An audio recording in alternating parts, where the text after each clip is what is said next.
Bonsoir, mesdames et messieurs. Alexandre Baudouin et François Trépanier qui vous souhaitent la bienvenue à une autre édition de Sport Express. Salut François. Salut Alex. François, c'est quoi? C'est ta version 2013 de La Belle et le Clochard aujourd'hui? Je comprends pas. Là. Écoute, non, je te trouve très beau. C'est juste, j'avais une rencontre aujourd'hui, Alex, au bureau. On rencontrait 3 ministres, donc il fallait sortir la cravate comme nous, anciennement, Sport Express, et mettre les gens en contexte. On tourne le lundi soir. Qu'est-ce qu'il y avait lundi? Un auto en feu sur l'autoroute 10. Donc, 10-30 Saint-Jean, ça m'a pris 2 heures, donc j'avais pas le goût de c'était un peu l'enfer. Puis... Tu me pardonnes? Oh, oui, je te pardonne. Puis j'imagine ceux qui étaient à Montréal avant, le pont Champlain, tout ça. Ça a dû être une heure de pointe infernale. Voilà, mais là, on peut relaxer en écoutant Sport Express. Ben oui. Et vous allez comprendre, comme François est arrivé en retard, c'est moi qui ai refait les 2 entrevues. Ben J'espère que vous allez me pardonner. Spécial Baudouin. Spécial Baudouin, mais quoi qu'il en soit, toi, pour les joies de Sport Expert, de Sport Express, on va se trouver un nouveau commanditaire peut-être. Ouais. Et pour les joies de ton toi-même également, tu allais faire un tour à Québec pour la finale de la Coupe Vanier. Quel match, Alexandre. Écoute, je suis allé vivre l'ambiance de la Coupe Vanier, le Rouge et Or. Quel stade incroyable. Le tailgate party avant, c'est comme dans les universités américaines. Ouais. La NFL. Belle victoire du Rouge et Or. Ils ont explosé en deuxième demi.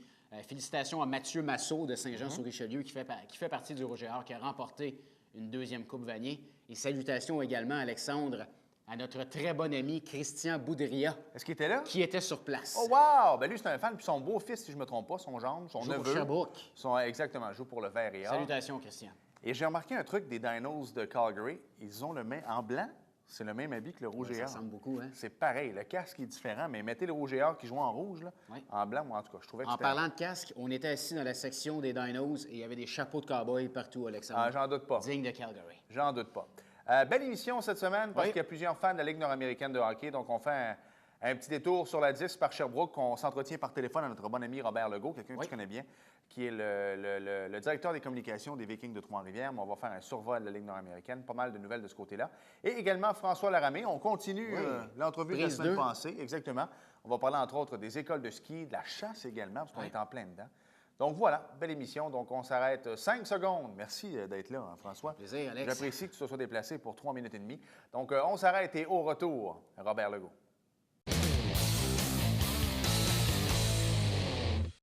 Les Chiefs de Saint-Jean sont partis depuis quelques saisons déjà, mais il y a encore énormément d'adeptes de la Ligue nord-américaine de hockey ici dans la région. Et qui de mieux pour nous en parler que Robert Legault, qui lui est le directeur des communications des Vikings de Trois-Rivières. Salut Robert! Comment ça va? Ça va très, très bien. Toi aussi? Ben oui, ça va bien, ça va bien.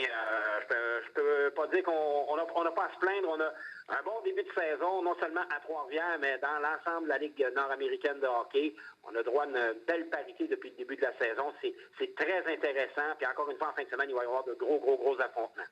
Ben écoute, Robert, on va avoir le temps de faire la nomenclature de tout ça au cours des prochaines minutes. Mais d'abord, il y a eu une nouvelle équipe à Cornwall. Puis je regardais ça sur Internet. Moi, je te suis assidûment parce que tu fais un bon résumé à chaque fois sur Facebook. Puis je trouvais qu'il n'y avait pas grand monde, moi, à Cornwall, lors du match d'ouverture. Mais tu me disais que ça a commencé en queue de poisson, mais ça commence à se rétablir un peu de ce côté-là.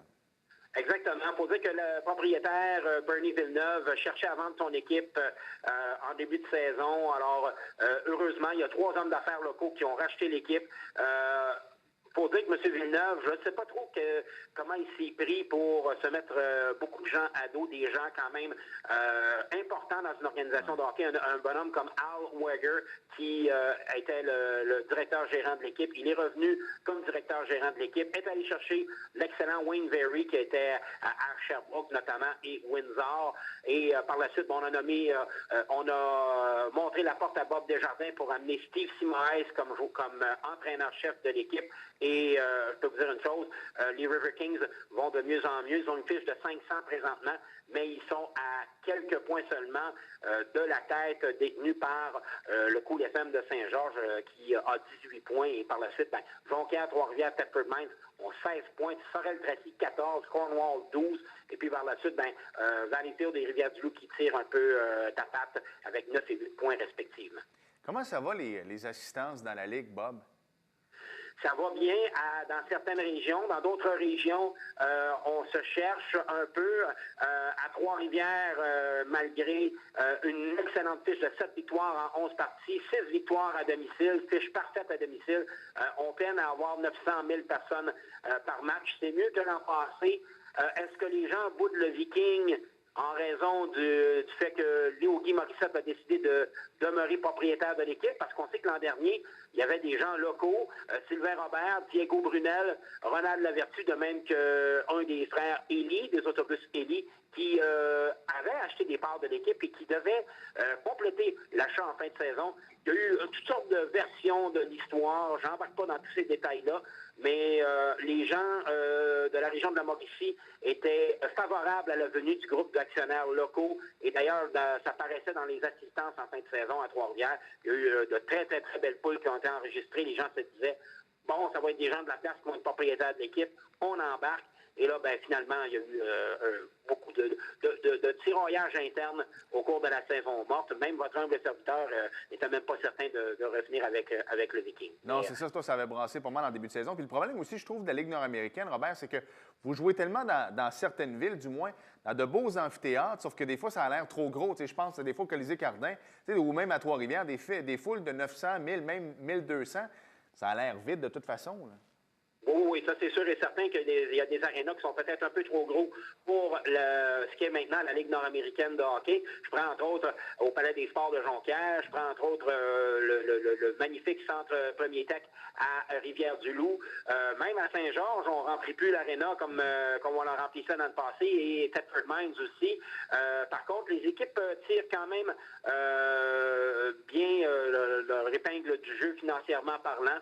Pas trop d'équipes qui subissent des pertes, à part peut-être Trois-Rivières, mais heureusement que Trois-Rivières peut profiter des concessions du Colisée de Trois-Rivières et de l'aréna qui est juste à côté, l'aréna Claude Mongrain. Donc, ça aide un petit peu financièrement à l'équipe. En parlant de finances, il y a des rumeurs, je ne sais pas si tu peux nous en parler un peu, de Valleyfield qui redéménagerait à Laval. Laval qui veut avoir une 15e vie dans la Ligue nord-américaine. Est-ce que tu penses que ça pourrait arriver, ça? Ben, ça risque d'arriver, oui, parce que l'équipe de Valleyfield est une équipe d'expansion et ça a commencé tout croche. Moi, je suis, évidemment, étant donné mes fonctions au baseball l'été, je suis souvent en lien avec Michel Doré, qui est le vice-président hockey de la Ligue nord-américaine de hockey, qui est également un des propriétaires des Castors d'Actonville au baseball senior. Et puis, lorsqu'on a annoncé l'arrivée de l'équipe de Valleyfield, avec le groupe de propriétaires en place, il y avait un groupe de joueurs, incluant Dominique Chiasson, qu'on a échangé à Cornwall, qu'on a racheté ses parts même, un gars de Valleyfield donc, qui a été flushé, et aussi l'implication de certaines personnes qu'on disait indésirables dans la Ligue nord-américaine de hockey, notamment Daniel Larocque, que vous avez bien connu à Saint-Jean-sur-Richelieu. À Saint-Hyacinthe aussi, oui. Donc, même à un moment donné, et je vous donne ça de sources très bien informées, les joueurs ne voulaient pas jouer pour M. Larocque. Alors, ils ont dit, regardez, c'est M. Larocque ou c'est nous. Alors, Daniel Larocque a vendu ses parts à présentement les propriétaires de l'équipe. Donc, l'équipe a changé de main plusieurs fois en quelques semaines. L'équipe appartient à deux hommes d'affaires, Éric Lajeunesse, un entrepreneur en construction, et Danick Lessard, qui a des parts également dans la formation. Donc, ça a commencé tout croche, ça se déroule tout croche. D'ailleurs, la semaine dernière, un des grands bénévoles du hockey à Valleyfield, Mario Hébert, qui a été longtemps dans l'organisation des Braves à l'époque où ils étaient junior 3A, il avait accepté de continuer dans la Ligue nord-américaine de hockey en étant gouverneur de l'équipe. Il a quitté avec fracas les Braves, disant « Je ne laisserai pas, je ne continuerai pas à m'impliquer avec une équipe qui menace de déménager. » Il faut dire que Mario Hébert également travaille pour un hebdomadaire local à Valleyfield. Alors, il était un peu poignant de deux feux, comme on dit en bon québécois. M. Hébert qui a décidé de quitter. Bref, c'est un paquet de questions présentement sur l'avenir des Braves à Valleyfield. Mettez un 2 pour qu'ils s'en aillent vers Laval au cours des prochains jours, prochaines semaines. D'ailleurs, vendredi soir, les Braves jouaient contre les River Kings de Cornwall. On a annoncé une foule de 900 personnes. Là-dessus, il y avait à peu près 400 personnes de Cornwall. OK. Puis en tout cas, moi, je dis ça de même. Là, je suis allé au Collège Laval. J'ai vu les belles années des Titans, mais le senior, là, depuis longtemps, ça ne fonctionne plus là-bas. En tout cas, je ne sais pas pourquoi ils veulent y aller. J'ai bien hâte de voir ce que ça va donner. Moi aussi, il faut dire que les Chiefs bénéficiaient d'une belle couverture et regardez, c'est sûr que là, s'il y a des gens qui s'attendent à revivre les grosses années des Chiefs avec du hockey qui brasse en masse, c'est plus ça la Ligue nord-américaine de hockey. Il y a du jeu solide qui est offert. Oui, parfois ça brasse, mais des matchs de 5, 6, 7 bagarres, là, on ne voit plus ça aujourd'hui dans la Ligue nord-américaine. 2, 3 bagarres, mais surtout ce qu'on voit, c'est de l'excellent jeu. Des gars qui se frappent fort, des gars qui ont joué pro un peu partout à travers le continent et même l'Europe, qui décident de revenir au Québec, dans certains cas même qui vont à l'école, qui étudient. D'ailleurs, un bel exemple dans ce cas-là, c'était le Saint-François de Sherbrooke. Plusieurs joueurs qui allaient à l'Université de Sherbrooke ou au Cégep de Sherbrooke, en même temps que de jouer dans la Ligue nord-américaine pour se faire de belles payes. Et voilà, donc on verra pour la suite des choses concernant les Braves de Valleyfield. Je ne leur souhaite pas de malheur, mais j'avais prédit dès le début que ça n'allait pas être drôle et on risque de scraper un beau marché de hockey encore une fois. Voilà, c'est bien dit, Robert. Puis, parle-moi un peu de l'arrivée de John Mirasty. Puis peut-être, je sais que Steve Bossé, a dit qu'il veut jouer au hockey, mais il n'est pas trop certain. Il veut encore se concentrer sur le UFC. Est-ce que ça a changé quelque chose, l'arrivée de John Mirasty dans la Ligue nord-américaine? C'est sûr qu'à Sorel, les assistances ont grimpé en flèche, surtout lorsque Mirasty est en uniforme. La semaine dernière, on a annoncé une foule de 1700 personnes. Wow. Et ailleurs dans la Ligue, est-ce que la venue d'un John Mirasty attire de meilleures foules? J'ai pas remarqué pour ce qui est du match que les éperviers ont joué sur la route au cours du dernier week-end, à savoir combien il y avait de spectateurs. Mais je sais qu'il risque d'y avoir peut-être quelques centaines de spectateurs de plus vendredi soir à Trois-Rivières, puisque John Mirasty va compléter sa série de 4 matchs avec les éperviers jeudi soir au Colisée Cardin contre Thetford Mines et vendredi soir au Colisée de Trois-Rivières face aux Vikings. Est-ce qu'on verra entre autres un affrontement entre Thomas Bellemare et John Mirasty? Les amateurs le souhaitent, mais on verra évidemment avec le classement qui est tellement serré depuis quelques temps dans la Ligue nord-américaine. Vous savez comme moi, ça prend juste une Moses de punition de 2 minutes pour équipement illégal et que l'autre équipe marque un but. C'est pas trop long là-dedans. Puis parle-moi rapidement un peu de la Ligue senior des Cantons de l'Est. Il ne reste plus beaucoup de temps, Robert, mais juste au moins parler du début de saison du Plaza de Marieville. 2 défaites seulement. C'est assez incroyable. C'est incroyable. Et qui va arrêter le Plaza de Marieville? Je me pose la question. Tout le monde se pose la question à travers la Ligue. Les 2 défaites que le Plaza a subies, il y en a une, entre autres, contre les champions descendants, le hockeyprofil.com de Sherbrooke. 10 victoires en 12 parties. Ça va drôlement bien pour le Plaza qui va jouer son prochain match.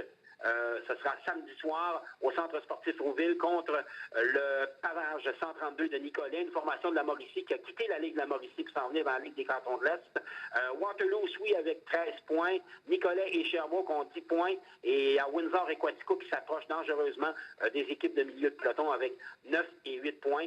Yannick Jeffrey, si on parle de Marieville, il connaît une saison carrément infernal à l'offensive avec 16 buts, 14 passes, 30 points en 12 parties. Olivier Bélanger, 23 points. Et que dire de Christian Lantin devant le filet de la formation de Marieville, connaît quand même une bonne saison. Il a participé à tous les matchs des siens. Moyenne de 4,14, ça semble peut-être élevé, mais dans une équipe dans une ligue où est-ce qu'on a un style de jeu ouvert comme la Ligue senior 2A des Cantons de l'Est, il ne faut pas se surprendre d'avoir des moyennes de gardien de but un peu élevées. Robert, merci beaucoup. Toujours un plaisir. On va se reparler bientôt. De toute façon, je veux qu'on fasse un survol également de ton équipe, le Viking de Trois-Rivières. On va se reparler. On va faire un spécial juste avant Noël. Merci encore de ta disponibilité. Puis, continue ton bon travail autant l'été dans le baseball que l'hiver dans le hockey. C'est fort apprécié. Toujours plaisir de collaborer avec vous autres. Salut, Robert. À bientôt.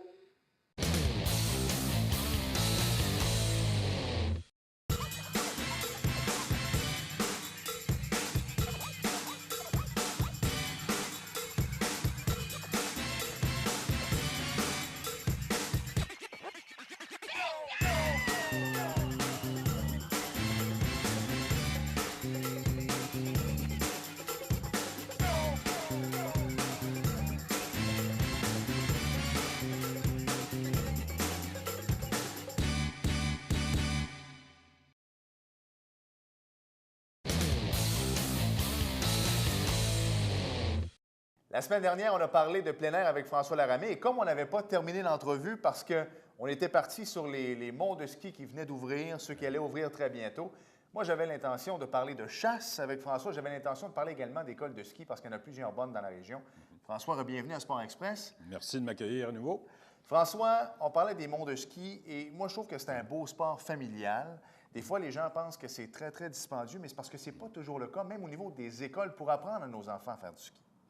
Tu as tout à fait raison, Alexandre. Écoute, premièrement, évidemment, la plus grosse école de ski au Canada, elle est ici. Dans notre cour. Elle est ici, sur la Rive-Sud. Elle est à Saint-Bruno. Ouais. Il y a au-delà, je pense, de 300 moniteurs qui sont là tout l'hiver pour apprendre. Écoute, c'est une pépinière de ski. C'est pas compliqué. Saint-Bruno, là, il y a des milliers d'enfants. Puis je pense que la moitié de la population de Montréal a appris à faire du ski à Saint-Bruno. C'est vrai. Parce que c'est une excellente école de ski. C'est pas une montagne qui est dangereuse, on s'entend, pour les enfants. Et ça permet de se familiariser avec une activité hivernale qui est fort intéressante. Tu as même les parents, écoute, qui en profitent pour faire quelques descentes pendant ce temps-là. C'est une montagne qui est quand même bien fréquentée, Saint-Bruno. Et oui, l'école de ski, c'est important. C'est important de faire ses classes, justement, quand on décide de faire du ski. Ce n'est pas la seule, cela dit. Je connais aussi les écoles de... Par exemple, l'école de Bromont, l'école de ski de Bromont, qui est une excellente école de ski. On connaît bien aussi sur la Rive-Sud de Montréal l'instructeur des moniteurs à niveau 4 qui s'appelle Mario Petron, qui est un architecte de la Rive-Sud, mais qui est un maniaque de ski complètement, qui a entraîné tous les moniteurs à Bromont. Ouais. Alors ça aussi, c'est une excellente école. C'est autant pour les sports de glisse, que ce soit le ski, la planche.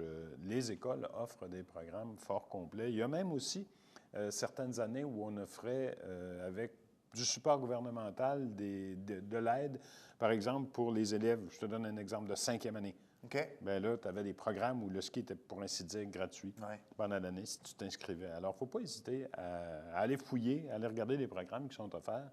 L'autre chose aussi qu'il faut démystifier peut-être, Alexandre, c'est le prix. Beaucoup de gens se disent « c'est cher, c'est dispendieux, c'est trop cher, je ne pourrais pas aller faire du ski ». Écoute, tu regardes les spéciaux cette année, à Saint-Bruno, encore une fois, tu peux skier des packages d'une journée, là, toute l'année. Par exemple, tu décides que tu vas aller, toi, ton mardi, il est libre, tu vas aller skier le mardi. C'est là que je vais y aller. 49 $. Pour l'année au complet, là? Pour l'année au complet. OK. Écoute, à ta deuxième sortie, ton billet est payé. C'est pas compliqué. C'est ça. Oui, effectivement. Si tu vas du côté de Bromont, depuis 1 an ou 2, ont mis des passes spéciales en vente. Ça s'appelle des M2J ou MJ2. Mardi, mercredi, jeudi. Les 3 journées, tu peux aller skier toute la saison pour 89 $. Pas cher, ça non plus. Là. Écoute, encore une fois, à Bromont, il faut rappelle-toi qu'un billet, je pense, c'est 59 $ pour la journée. Oh, oui. Alors, la deuxième fois où tu vas skier, ta saison est payée. Et tu peux aller skier là toute la saison, du début de novembre jusqu'au mois d'avril. Alors, c'est pas très dispendieux. Il faut, bien sûr, considérer les plages qui sont disponibles. C'est sûr que si tu as juste le samedi pour aller skier, c'est différent. C'est un petit peu plus difficile parce que là, c'est la haute saison de la semaine, si on peut l'appeler ainsi, et c'est plus dispendieux, bien évidemment. Mais il reste... je te donne un autre exemple. Sutton. Oui. Ils ont mis depuis 2 ans des promos en route. Par exemple, c'est si je me souviens bien, les mardis des cravates, les mercredis de 50 ans et plus, puis les jeudis des divas. Ces 3 journées-là, si tu corresponds à un des 2 groupes, idéalement le premier ou le deuxième, mais pas le troisième, tu skis pour 25 $. À Sutton, encore une fois, considère qu'un billet régulier pour une journée à Sutton, c'est pas loin de 70 $. C'est ce que j'allais dire. C'est quand même... Alors, ce sont des forfaits, oui. Il faut s'adapter peut-être aux promotions et se réserver des journées en disant, bien, regarde, là, je vais me prévoir durant la saison, mettons 2 ou 3 mercredis, et ça va me coûter juste 25 $ pour aller skier des montagnes qui sont extrêmement intéressantes. Et peu importe, on est où dans la région, au Québec, on peut toujours communiquer avec les écoles de ski. De toute façon, vous allez être bien référés. Moi, je l'ai fait avec l'école de ski Mont-Saint-Bruno pour mes filles. Honnêtement, j'ai eu réponse à mes questions. Oui, tout à fait. Puis c'est des gens qui connaissent ça, qui ont une bonne expertise aussi du milieu, qui ont une bonne expertise de ce qu'ils enseignent, parce que c'est une école qui a fait ses classes, on peut le dire. François, on parle de chasse. Je suis content parce que je suis néophyte là-dedans, mais mon beau-père est un passionné. Il se promène, la chasse à loin, peu importe, les gibiers également. Il aime ça. Je veux que tu m'en parles parce qu'il y a plusieurs adeptes de ça sur la Rive-Sud de Montréal. Oui, il y a plusieurs adeptes. Je vais te parler de 2, 3 types de chasse différents. Premièrement, on est en pleine saison. Je ne sais pas, les gens ici du coin de Saint-Jean sont familiers avec l'arrivée des grandes oies blanches, évidemment, à l'automne comme ça, parce que les oies blanches sont dans leur corridor migratoire. OK. Donc là, ils descendent vers le sud pour l'hiver. Mais avant de s'en aller dans le sud, ils arrêtent ici. La rivière Richelieu, parfois, est complètement envahie. On le voit ici à Saint-Jean-sur-Richelieu. C'est Les ça. gens arrêtent, prennent de belles photos en plus. Ben oui. Et ces oiseaux-là, on est encore en période de chasse. C'est donc légal. Pas dans la rivière Richelieu. Pas à côté, là, mais il y a des endroits pour ça. Sur les terres, particulièrement sur les terres agricoles qui sont à proximité de la rivière. Moi, je l'ai chassé encore l'an passé, l'an dernier, avec succès, sur des terres ici qui n'étaient pas loin de la rivière. Les oies, il faut comprendre qu'ils dorment dans la rivière. Et le jour, ils se lèvent, ils se réveillent, ils s'envolent et ils vont manger dans les champs. OK. Alors, ce sont des endroits où on peut les chasser, en toute légalité. Bien sûr, ça prend des permissions des agriculteurs. Naturellement, oui. Mais c'est une belle chasse à faire. Tu as les oies blanches, tu as aussi les bernages du Canada, qui sont eux aussi dans leur période migratoire. OK. Alors, avant de s'envoler vers le sud, ils font halte dans le coin ici. Tant qu'il y aura de la nourriture dans les champs, tant qu'il y aura de l'eau libre, ces oiseaux-là restent et se font, dans le fond, des réserves avant de partir pour leur dernière migration vers le sud. Alors, c'est une belle chasse intéressante, c'est spectaculaire. Oui. Pour l'avoir vécu, là, couché dans un champ, tu vois arriver des dizaines et des dizaines d'oiseaux, puis c'est majestueux comme oiseau, c'est spectaculaire, et c'est très bon à manger. C'est ce que j'allais dire. Donc, pour les gens qui nous écoutent, disent « Ah, vous tuez des oiseaux pour tuer... » Non, pas du tout, parce que ça peut se ramasser dans notre assiette et c'est excellent. C'est absolument divin. Tu te feras une petite sauce au pruneau et cognac, avec ça, tu vas voir que ça passe bien la rampe.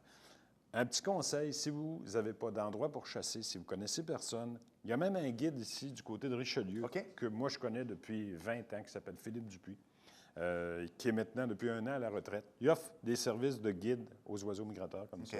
Ça peut être une très belle formule. En plus, il y a tout l'équipement requis.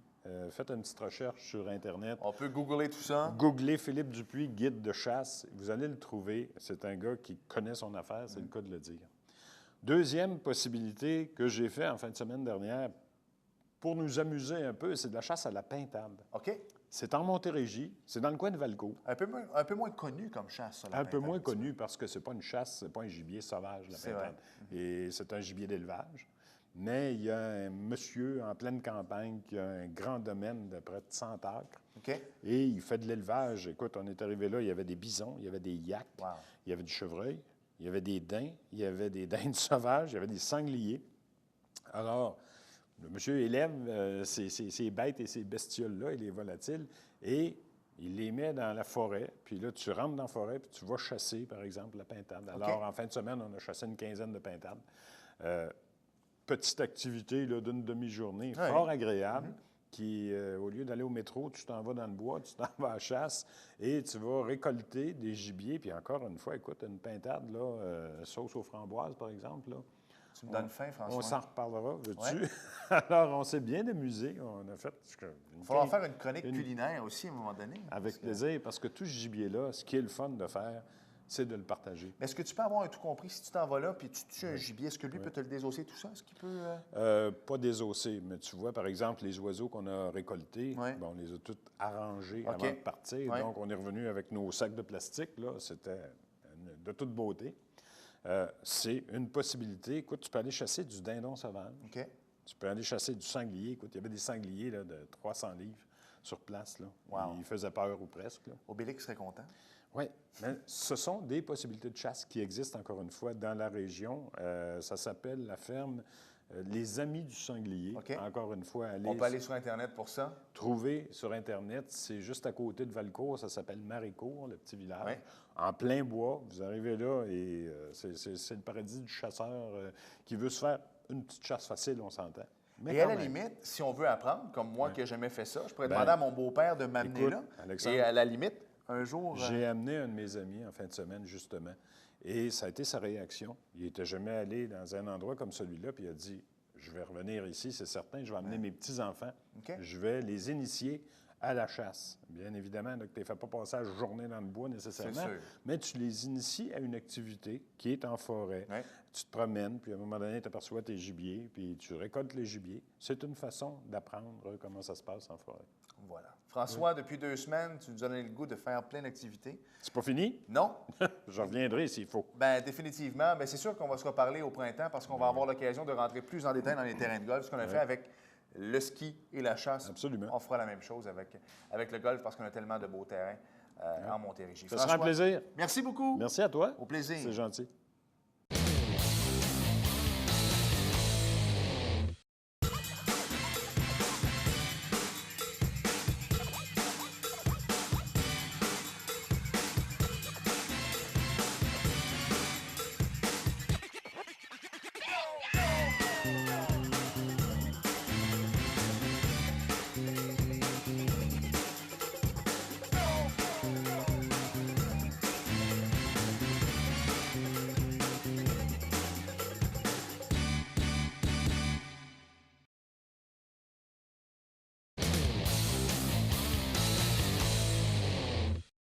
Nous sommes de retour à Sport Express et François voulait apporter un correctif, mais sur l'émission de la semaine dernière, lorsqu'on a parlé de golf. Oui, on parlait de golf, du parcours du cerf Alexandre. François parlait que c'était pour être un 14 trous. Oui.